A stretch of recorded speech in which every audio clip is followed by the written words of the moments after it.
Hi students, आज के video topic तुम्हारा अलरेडी देखे निয়েছো যে CAT exam okay 2025 how to prepare to get into the best MBA colleges in India. এই ক্যাট কমন অ্যাডমিশন টেস্ট এই এক্সামের মাধ্যম দিয়ে কিন্তু আমাদের দেশের সেরা সেরা যে 20 স্কুলগুলো আছে সেইগুলোতে অ্যাডমিশনের সুযোগ হয়।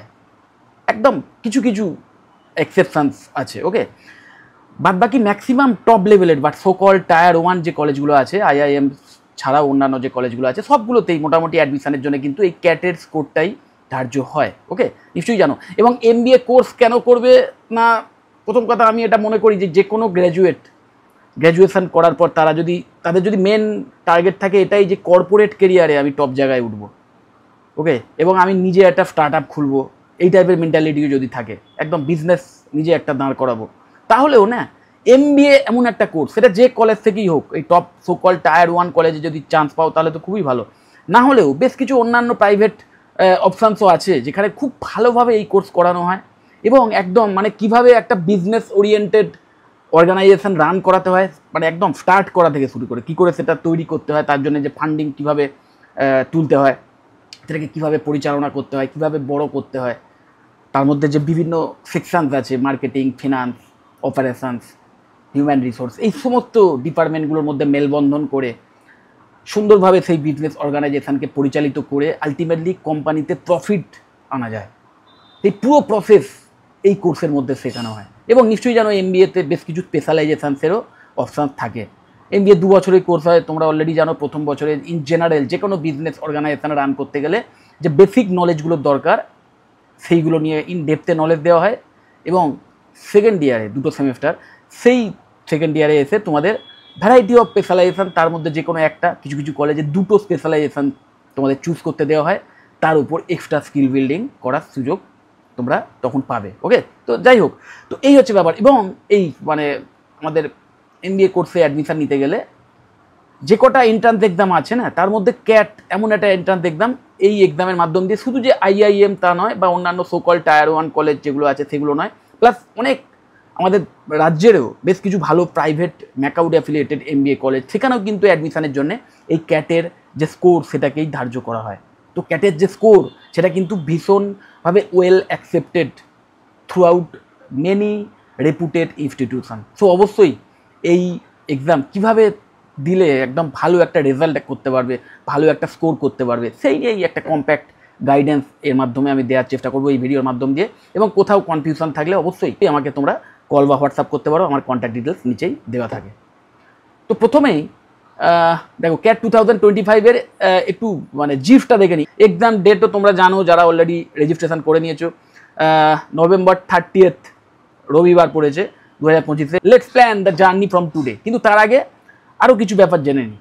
Why CAT is life changing. Life changing কেন না, entry ticket to IIMs, FMS, SPJ, IMR, MDI, IIFT and other top MBA colleges, এগুলো প্রত্যেকটাই খুব রেপুটেড স্কুলস আমাদের দেশের। ক্যাটের এক্সামে একটা ভালো র্যাঙ্ক করার পর যদি তুমি একটা ভালো স্কুলে অ্যাডমিশনের সুযোগ পাও না, প্রথম যে চাকরি তার যে স্টার্টিং স্যালারি রেঞ্জ এই টাইপের একটা হতে পারে 20 থেকে 40 লাখ পার অ্যানাম। ক্যাট হচ্ছে জাস্ট মাধ্যম ওকে, বা উপলক্ষ বলতে পারো, কিন্তু মেন টার্গেট কিন্তু এমবিএটা করা ঠিক মতো। একজন স্টুডেন্ট যদি ভালো করে করে না এমবিএ, যদি যে 2 বছরের কারিকুলাম যদি সঠিকভাবে পড়াশুনো করে, সঠিকভাবে প্র্যাকটিক্যাল নলেজ নেয়, তাহলে সেই স্টুডেন্টের মধ্যে যে প্রফেশনালিজম এসে যাবে, ম্যানেজমেন্টের ওপর যে স্কিলগুলোর ওপর দক্ষতা এসে যাবে, তার মাধ্যম দিয়ে না সে একদম মানে ওই যেটা বললাম যে কর্পোরেট লিডার হওয়ার জন্য যেমন সে যোগ্য হয়ে ওঠে, টপ লেভেলের এমএনসিতে খুব ভালো ম্যানেজারিয়াল পোস্টে চাকরি পাওয়ার জন্য যেমন সে যোগ্য হয়ে ওঠে, তেমন সে নিজেই একটা বিজনেস দাঁড় করানোর জন্য যে নলেজ দরকার হয়, যে স্কিলের দরকার হয়,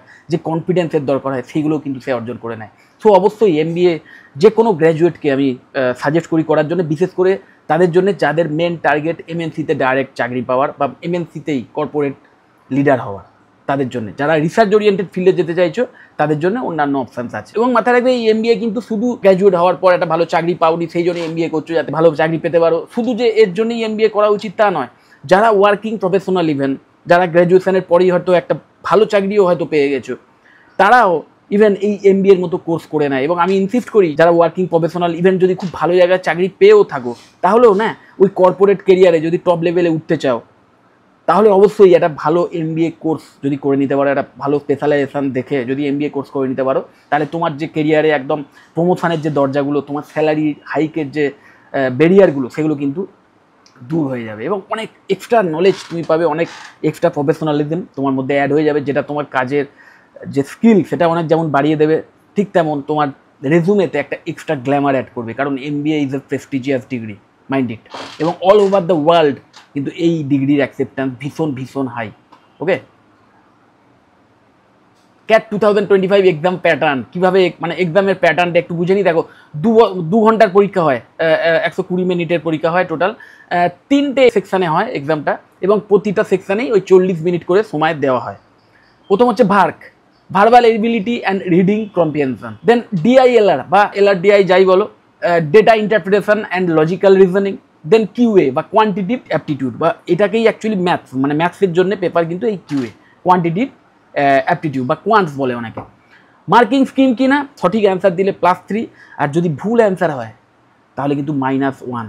সো বুঝতেই পারছো, মাল্টিপল চয়েস ঠিকই, কিন্তু ওই কোনো গেসিংয়ের ব্যাপার নেই। গেসিং হলেই, গেসিং করতেই পারো, ওয়াইল্ড গেস দিয়ে তুমি মার্ক করতেই পারো, কিন্তু ওই যদি ভুল হয়ে যায় বাই চান্স তোমার অ্যান্সার, সেটা কিন্তু -1 হয়ে যাবে। এবং এটাই কিন্তু মেন খেয়াল রাখার বিষয়।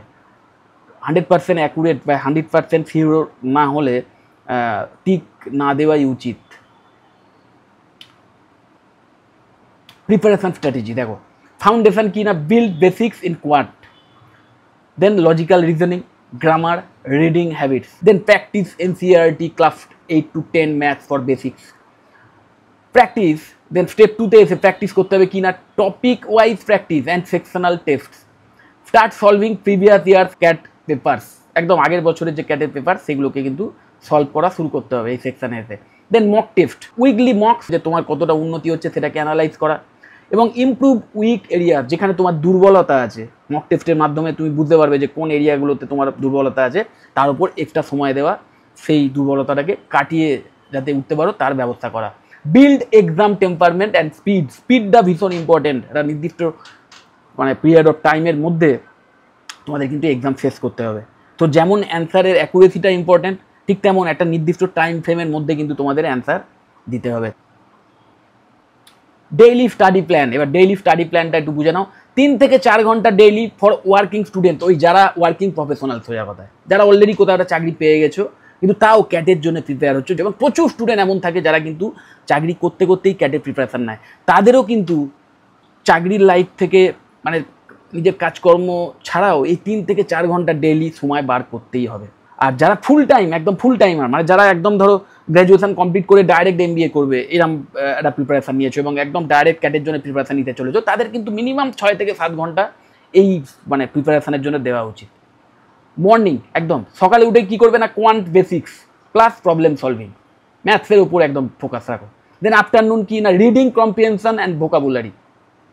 ওকে, দেন ইভিনিংয়ে কি, এলআরডিআই, ওই logical reasoning and data interpretation, তার যে সেটস সেইগুলো সলভ করো, এবং অবশ্যই রিভিশন দাও বা সেই নিয়ে স্টাডি করো এবং রিভিশন দাও। দেন রাত্রিবেলা কী করবে, analyse mistakes plus short revision, যে ভুলচুকগুলো হয়েছে সেগুলোকে খেয়াল রাখো এবং বারবার রিভাইজ করো। এইভাবে যদি স্টেপ বাই স্টেপ এগোতে পারো না, অনেক ভালো রেজাল্ট করতে পারবে। ওকে, মানে সব কিছুই কিন্তু স্ট্র্যাটেজিক্যালি এগোতে হয়, স্ট্র্যাটেজি ছাড়া যুদ্ধে যেমন জয় করা যায় না, ঠিক তেমন এই সমস্ত এক্সামগুলো তো একটা ভালো র্যাঙ্ক করাটাও কিন্তু ওই যুদ্ধ জয় করার চেয়ে কোনো অংশে কম নয়। তো তোমাকে সেইভাবে স্ট্র্যাটেজিক্যালি এগোতে হবে। টিপস টু ক্র্যাক ক্যাট, একদম read news paper like the Hindu, economic Times, daily, এই টাইপের ইংলিশ যে নিউজ পেপারগুলো সেগুলো খুঁটিয়ে খুঁটিয়ে পড়ার চেষ্টা করো, পড়ার অভ্যাস বাড়াও। ওটাই তোমাকে কিন্তু ওই কম্প্রিহেনশন বা ওই রিডিং এবিলিটি অমুক তমুক যে টেস্টগুলো আছে সেখানে হেল্প করবে। Then solve 2 to 3 reading comprehension passages daily. Then learn shortcuts in quant and practice mental maths, একদম খুব তাড়াতাড়ি অ্যান্সার দিতে হবে, ওই টাইম বাউন্ডিং, এবার খুব তাড়াতাড়ি অঙ্ক করার যে পদ্ধতিগুলো আছে সেইগুলো সম্পর্কে ওয়াকিবল থাকতে হবে এবং প্র্যাকটিস করে করে স্কিল বিল্ড করতে হবে তার উপর, তাড়াতাড়ি যাতে অঙ্ক সলভ করতে পারো। এবং অঙ্কের ম্যাথসের যে লেভেল সেটা কিন্তু নিশ্চয়ই তোমরা দেখে নিয়েছো ওই ক্লাস 9-10 ম্যাথসের মতো। Then attempt 100+ mock test before final exam. Final এক্সামে একদম বসার আগে, মানে সোজা কথা ক্যাটের এক্সাম দেওয়ার আগেই 100 বেশি মক টেস্ট দেওয়ার চেষ্টা করো, এরকম একটা টার্গেট রাখো।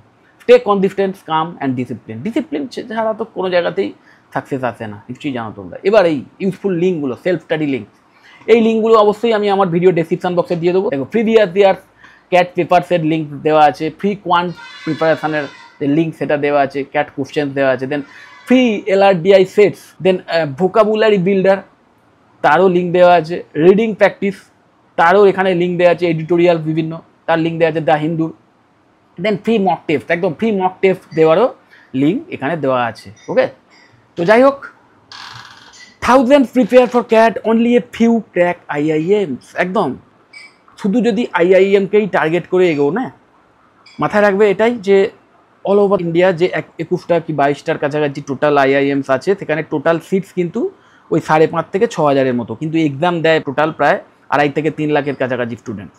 তো বুঝতেই পারছো, শুধু IIMকে টার্গেট করে যদি তুমি এগো, অবশ্যই টার্গেট সবসময় একদম বেস্টের ওপরই রাখো, কিন্তু ওই কোনো কারণে যদি IIM না পাও বা এছাড়াও অন্যান্য যে অপশানসগুলো আছে, SPJIMR বা IIFT, FMS, এই টাইপের যে কলেজগুলো, সেখানেও কিন্তু সিট ভীষণ লিমিটেড, ভীষণ লিমিটেড। তো এটাও মাথায় রাখবে যে ক্যাটের যে র্যাঙ্ক, বারবার আমি ভিডিওর প্রথমেই বলেছিলাম, ক্যাটের র্যাঙ্কের ভিত্তিতে একদম এই সোকল টায়ার 1 কলেজগুলোতে যেমন অ্যাডমিশনের সুযোগ পাওয়া যায়, তেমন বেশ কিছু ভালো প্রাইভেট MBA কলেজেও অ্যাডমিশনের সুযোগ পাবে, যে কলেজগুলোতে কোনো অংশে কিন্তু তুমি প্লেসমেন্টের সুযোগ কম পাবে না, এবং যে কলেজগুলোতে খুব ভালো পড়ানো হয়, ফুল টাইম ফ্যাকাল্টি মেম্বারস আছেন, প্রফেশনাল এবং হাইলি এডুকেটেড তো বটেই, plus industry experience faculty members আছেন, যেখানে কমপ্লিট প্লেসমেন্টের সাপোর্ট দেওয়া হয়, স্টুডেন্টদের জব রেডি করে তোলার জন্য বিভিন্ন ইন্ডাস্ট্রি ভিজিট করিয়ে ট্রেনিংয়ের ব্যবস্থা করা হয়, ইন্ডাস্ট্রি থেকে প্রফেশনালদের নিয়ে এসে বিভিন্ন ট্রেনিং সেশনের ব্যবস্থা করা হয়, এবং এগুলোর মাধ্যম দিয়ে স্টুডেন্টরা অনেক বেশি প্রফেশনালিজম শেখেন বা জব রেডি হয়েছে। প্লাস একজন MBA স্টুডেন্টের জন্য ভীষণ ইম্পর্টেন্ট যে শিক্ষাটা, সফট স্কিল, সেই সফট স্কিলের জন্য আলাদা করে ট্রেনিং দেওয়া হয়, এবং এই সমস্ত কলেজে অ্যাডমিশনের জন্য কিন্তু ক্যাটের স্কোর ধার্য হয়। একটু মিড র্যাঙ্কার যারা, তারাও কিন্তু ইভেন এই র্যাঙ্কের ভিত্তিতেই এই সমস্ত কলেজে অ্যাডমিশনের সুযোগ পেতে পারো। এবং মাথায় রাখবে, নিশ্চয়ই তোমরা জানো IIM কলেজগুলোতে যে ফিজ, সেই ফিজ কিন্তু অনেকটাই আকাশ ছোঁয়া হয়। এটা ঠিক যে হ্যাঁ, ওই কলেজ থেকে বেরোনোর সাথে সাথে একটা হাই স্যালারি নিয়ে প্লেসমেন্ট পাওয়ার চান্সও ভীষণ হাই থাকে, কিন্তু মাথায় রাখবে সেখানে যে ফিজ, যে টোটাল ফিজ, সেটাও কিন্তু ওই অ্যাপ্রক্স ধরে রাখো 25 লাখ থেকে শুরু করে 30 লাখ এবং তারও বেশি হতে পারে টোটাল কোর্স ফি, 2 বছরের কোর্স।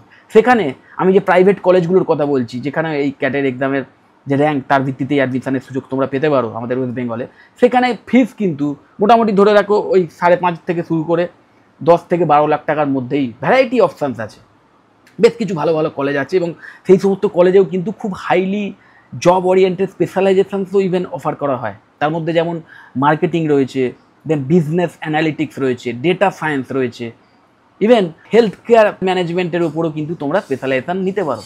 বুঝতেই পারছো এগুলো কতটা জব ওরিয়েন্টেড এবং ভীষণভাবে ফিউচারিস্টিক প্রত্যেকটা field. So success comes from consistency plus practice plus self believe. Start now, your MBA dream is waiting. একদম তোমার মেন টার্গেট কিন্তু MBA করা, লক্ষ্য হচ্ছে যেন উপলক্ষ্য না বেশি বড় হয়ে যায়। তোমার কাছে মেন ম্যাটার হওয়া উচিত যে আমি যাতে ওই লক্ষ্যে পৌঁছতে পারি। তো যদি সোকল টায়ার 1 যে কলেজগুলো, সেগুলোতে অ্যাডমিশনের সুযোগ নাও পাও, সেক্ষেত্রেও ওই আদার অপশানগুলো তোমরা কিন্তু অফ করতেই পারো। যাই হোক, যদি এই ক্যাটের এক্সাম রিলেটেড কোনো বিষয় আমার থেকে এক্সট্রা কোনো ইনফরমেশান নিতে চাও, বা এমন কোনো কলেজ সম্পর্কে জানতে চাও যে কলেজগুলোতে খুব অ্যাফোর্ডেবল ফিজের বিনিময় এই ক্যাটের র্যাঙ্কের ভিত্তিতেই অ্যাডমিশনের সুযোগ পাওয়া যায় আমাদের ওয়েস্ট বেঙ্গলে, এবং যে কলেজগুলোতে খুব ভালো প্লেসমেন্টের সাপোর্ট দেওয়া হয়, ভালো ফ্যাকাল্টি মেম্বার্স আছেন, ট্রেনিং প্লেসমেন্ট সেল ভীষণ স্ট্রং, এই টাইপের কলেজ সম্পর্কেও যদি কোনো ইনফরমেশান চাও, আমাকে কল বা হোয়াটসঅ্যাপ করতে পারো, আমি তোমাদের কমপ্লিট ইনফরমেশান দিয়ে দেবো। যদি মনে হয় ভিডিওটা হেল্পফুল, অবশ্যই লাইক করো, চ্যানেলে যদি সাবস্ক্রাইব না করে থাকে একটু সাবস্ক্রাইব করো, ভিডিও যতটা পারো শেয়ার করে দিও। টাটা।